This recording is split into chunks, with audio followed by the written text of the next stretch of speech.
Academic இப்போ chemistry physics mathematics படித்ததெல்லாம் ரொம்ப கம்மி தான். பட் வேறு புத்தகங்கள் ரொம்ப ஜாஸ்தியாக படிச்சிருக்கேன். அது லைஃப்பில் வந்துட்டு எனக்கு ரொம்ப ரொம்ப ஹெல்ப் பண்ணியிருக்கு, இப்போவும் ஹெல்ப் பண்ணிகிட்ருக்கு. டெஃபினெட்லி படிக்கணும். இப்போ அந்த புத்தகம் அந்த புக் ஃபேரில் வந்துட்டு அவ்வளோ நல்ல வருஷம் வந்து இவ்வளோ ஜாஸ்தி இதாவது சேலாகுது அப்படின்னு சொல்லும் போது எனக்கு ரொம்ப ரொம்ப சந்தோஷமாக இருக்குது. ரொம்ப ரொம்ப சந்தோஷமாக இருக்குது ரியலி. நீங்கள் பார்த்தீங்கன்னு சொன்னால் அஃப்கோர்ஸ் இங்கே ஃப்ளைட்டு போகிறது திங்க எல்லாருக்குமே தெரியும். இப்போ வந்து முதல்ல வந்து ஒரு 15 years பிஃபோர் எல்லாம் வந்துட்டு அந்த மது அறந்துறது ஃப்ளைட்டில் வந்து கட் பண்ணிட்டாங்க. அது இருக்கும்போது டொமஸ்டிக் ஃப்ளைட்ஸ்லாம் நீங்கள் பார்த்தீங்கன்னு சொன்னால் ஒரு 10 மணிக்கு மேலே ஃப்ளைட்டில் நைட்டில் டேக் ஆஃப் ஆன உடனே அனௌன்ஸ்மெண்ட் நீங்கள் ரிலாக்ஸ் ஆகிடலாம் சொன்ன உடனே டக்கு சவுண்ட் வரும். எல்லாமே பாட்டிலு சோடா தான் எடுப்பாங்க. ஏரோஸ்டர்ஸ் வந்து கிளாஸ் வச்சுட்டு போயிட்டே இருப்பாங்க. அதே ஃபாரினில் பார்த்தீங்கன்னா டக்கான சத்தம் ஒரு புத்தகங்கள் எடுப்பாங்க, படிக்கிறதுக்கு புத்தகங்கள் எடுப்பாங்க, சிந்திக்கிறதுக்கு புத்தகங்கள் எப்படின்னு சொன்னால் இப்போ விஷுவலைஸாக நீங்கள் பார்த்தீங்கன்னு சொன்னால் அவன் டைரக்டர் வந்து ஒரு பிக்சரை காமிக்கிறாங்கன்னா அந்த டைரக்டர் அந்த விஷுவலில் என்ன சொல்லியிருக்காரோ அவர் வந்து எப்படி விஷுவலைஸ் பண்ணியிருக்காரோ அதுதான் நீங்கள் பார்க்க முடியும். நீங்கள் விஷுவலைஸ் பண்ண ஆரம்பிச்சிங்கன்னு சொன்னால் நீங்களே ஒவ்வொரு சினிமாவை விஷுவலைஸ் பண்ண முடியும். ஸோ இப்போ படிக்கிறதுல வந்து அவ்வளோ ஒரு சுகம், ஒரு ஆனந்தம் இருக்குது. அண்ட் அவ்வளோ எவ்வளோ விஷயங்கள் இருக்குது. அது வந்து நான் எப்படி சொல்கிறது, இப்போ ஆண்டவன் இருக்கா ஆண்டவன் இல்லை அப்படிங்கிறது யுகமாக பேசிட்டு இருக்காங்க வந்துட்டு இருக்காங்க. வசிஷ்டருக்கும் விஸ்வாமித்திரருக்கும் சண்டையே வந்துட்டு எப்படி வசிஷ்டர் வாயாலேயே நான் பிரம்ம ரிஷி அப்படின்னு பேர் வாங்குறேன் சொல்லி விஸ்வாமித்திர சொன்னது. விஸ்வாமித்ரா இஸ் அகோரி. வசிஷ்டர் வந்து சாஸ்திரோக்தமாக கடவுள் கைலாசம் வைகுண்டம் இருக்குது வேதம் அப்படி போகிறவங்க. விஸ்வாமித்திர வந்து கடவுளை நம்பாதவங்க. அவர் வந்து பஞ்சபூதங்கள் அதை நம்புறவங்க தான், அதை வந்து இது பண்ணுறவங்க. அவர் அதை செஞ்ச அகோரி வந்து விஸ்வாமித்திர கையாலேயே பிரம்ம ரிஷி அப்படின்னு பேர் வாங்கினது. இந்த கடவுள் இருக்கானா இல்லையா அப்படின்னு நிறைய இந்த காலத்திலேருந்து நடந்துகிட்ருக்கு. ரீசெண்டாக வந்துட்டு இந்த டிடி ரங்கராஜன் ராரா அப்படி ஒரு டிஸ்கோர்ஸ் நான் பார்த்தேன். அதில் வந்துட்டு ஒரு சம்பவம் அவர் சொல்கிறாரு. ஒரு அமெரிக்காவில் வந்துட்டு ஒரு ட்ரெயினில் ஒரு சயின்டிஸ்ட்டு போயிட்டு அவங்க முன்னாலே இன்னொரு அவரை விட ஒரு கொஞ்சம் சின்ன வயசு அவர் வந்து ஒரு பைபிள் படிச்சுட்ருக்காரு.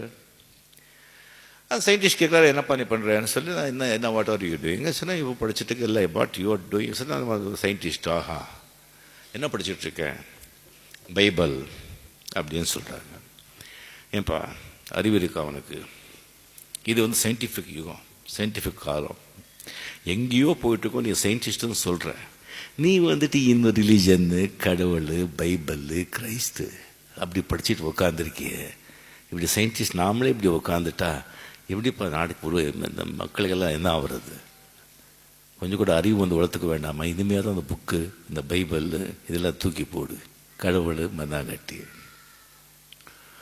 சரி சரி நான் வந்து ஃப்ரீயாக இருந்தால் இந்த கார்டு நீ வந்து என்ன பாரு பேசலாம்.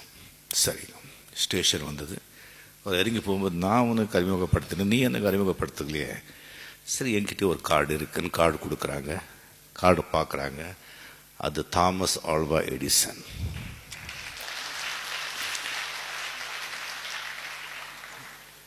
அந்த சயின்டிஸ்ட் இருந்துச்சுட்டு, சார் மன்னிக்கணும், நீங்கள் எனக்கு ஒரு அப்பாயின்மெண்ட் கொடுங்க, நான் வர்ற பார்க்கணும், வாங்க இந்த டைமுக்குன்னு சொல்கிறாங்க. அந்த டைமுக்கு தாமஸ் ஆல்வா எடிசன் அவங்க லேபுக்கு இந்த சயின்டிஸ்ட் போகிறாங்க. அந்த லேபில் வந்துட்டு ஒரு மெக்கானிக்கலில் வந்து ஒரு சோலார் சிஸ்டமை வந்துட்டு ஒரு மாடல் வந்து பெருசாக வந்து தாமஸ் ஆல்வா எடிசன் செஞ்சு வச்சுருக்காங்க.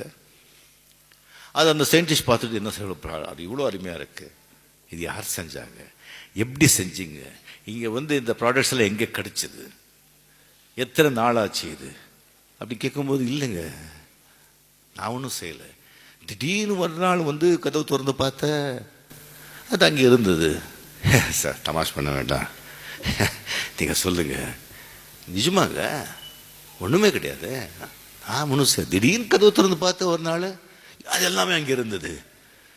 Sir seriously I am asking, is 1 to 1 சொல்லுங்கள். எப்பா நீங்கள் சயின்டிஸ்ட்டுங்க, திடீர்னு ஒரு நாள் காஸ்மஸ் உருவாச்சுன்னு சொல்கிறீங்க, திடீர்னு காஸ்மஸ் உருவாகும் போது இது உருவாகக்கூடாதா?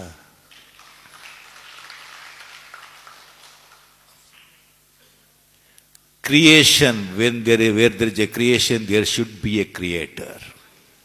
படைப்பு இருந்தா படைப்பாளி இருந்துதான் ஆகணும். Without a creator there is no creation. So கடவுள் இருக்கார்.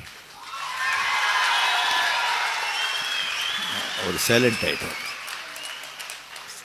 ஸோ நான் இது ஏன் சொல்ல வரேன்னு சொன்னா, இது நடந்ததா இல்லையாங்கிறது டிஃப்ரெண்ட். தாமஸ் ஆல்வா எடிசன் அங்கே இருந்தாரா இல்லையா டிஃப்ரெண்ட்.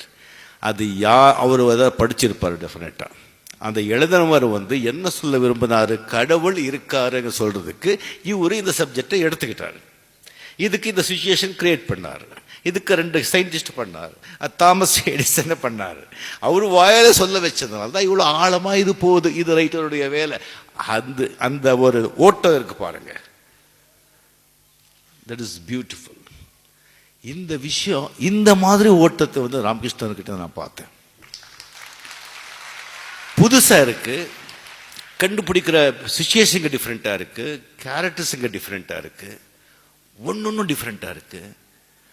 அது எழுத்துங்கிறது எவ்வளோ பவர்ஃபுல்லுங்கிறது நான் சொல்லி நீங்க தெரிஞ்சுக்க வேண்டிய அவசியம் இல்லை. ஒரே ஒரு ஸ்பீச், நரேந்திரா சுவாமி விவேகானந்தா அவரோட ஒரே ஒரு ஸ்பீச் அப்படியே உலகத்தையே மாத்திருச்சு. சிகாகோவில் அவர் கொடுத்த ஒரே ஒரு ஸ்பீச். அது பிறகுதான் இங்கே அவருக்கு மரியாதையாக வந்தது. எப்படி ரவீந்திரநாத் டாகூர் அவருக்கு நோபல் பிரைஸ் வந்த பிறகுதான் கல்கட்டாலேயே அவர் ஐடென்டிஃபை பண்ணார். அதே மாதிரி இங்கே இப்போ கனடாவில் ஒரு அவார்டு கொடுத்துருக்காங்க. ஸோ நிஜமாக மிக மிக சந்தோஷமான விஷயம். இது ஒரு டிஃப்ரெண்ட்டான மேடை. எழுத்து படிக்கணும், அதுக்கு எவ்வளோ ஒரு பவர்ஃபுல் இருக்குன்னு நான் சொல்லி மறுபடியும் அதான் சொல்கிறேன். எல்லாருக்குமே நிறைய பேர் தெரியும்னு நினைக்கிறேன். முத்துராம சருக்கு நல்லா தெரியும். கண்ணதாசன் அவர்கள் நாத்திகர். ஒரு காலத்தில் நாத்திகராக இருக்கும்போது ஒரு மூமெண்ட், ஒரு ஜஸ்டிங் இதாச்சு. ஒரு கம்ப ராமாயணத்தில் எல்லோரும் எரிச்சிடணும் அப்படின்னு சொல்லிட்டு இது பண்ணும்போது எல்லாரும் எரிச்சிட்டு இருக்கும்போது கண்ணதாசன் அவர்கிட்டயும் ஒரு கம்ப ராமாயணத்தை கொடுத்தாரு எரிக்கிறதுக்கு. கம்பராமாயணத்தை எரிக்கிறதுக்கு தீப்பட்டி கெரோசினாயில் எல்லாம் எடுத்து வச்சுக்கிட்டு கண்ணதாசை எரிக்க போகிறதுக்கு முன்னால் வேற அன்னைக்கு வேலை கிடையாது. சரி இப்படி எரிக்க போகிற ஒரு வாட்டி படிச்சுட்டு எரிச்சிடலாம் அப்படின்னு சொல்லிட்டு அது படிக்க ஆரம்பித்தார். படிக்க ஆரம்பித்த புக்கு கீழேயே வைக்கலை. படித்து முடிச்சுட்டு அந்த கம்பராயணத்தை அப்படி வச்சதுக்கு சாஷ்டாங்கமாக வணக்கம் போட்டார். சாஷ்டாங்கமாக வணக்கம் போட்டு நாத்திகராக இருந்த ஒரு ஆத்திகராக மாறினார். அது அந்த பவர் ஆஃப் த வேர்ட்ஸ், அந்த சிந்தனை. பட் ஸோ அந்த படைப்புக்கு எவ்வளோ சக்தி என்ன, அந்த படைப்பாளிக்கு எவ்வளோ சக்தி இருந்தால் அவன் இன்னும் எப்படி எழுதுறான். ஸோ படைப்பாளிக்கு தானாக அது கடவுள் கொடுத்த ஒரு வரம் தான் அது. அது வரும்போது அவருக்கு அன்றாட வாழ்க்கையை நடக்கிறதுக்கு அந்த பணங்கிற கஷ்டம் அவருக்கு வரக்கூடாது. அது இல்லாமல் வச்சா இன்னும் அவருடைய இமேஜினேஷன், அவங்க விஜுவலைசேஷனில் இன்னும் எங்கேயோ போகும். ஸோ இப்போ கிடைக்கிற அந்த எழுத்தாளருக்கு அந்த பணம் ஒன்றுமே இல்லைங்க. ஸோ தயவு செஞ்சு அந்த எழுத்தாளர், அந்த புக்கு பதிவு செய்கிறவங்க, அந்த மேகசைனில் உங்களோட கதையை சொல்கிறவங்க எல்லாம் இப்போ எழுத்தாளருக்கு நல்ல பணம் கொடுத்து அவங்க வசதியாக வச்சுக்கிட்டீங்கன்னு சொன்னால் அவங்களாம் நல்ல கதைகள் எழுதுவாங்க, நல்ல சிந்தனை வரும், நல்ல தாட்ஸுங்க வரும், நிறைய பேர் படிக்கிறாங்க.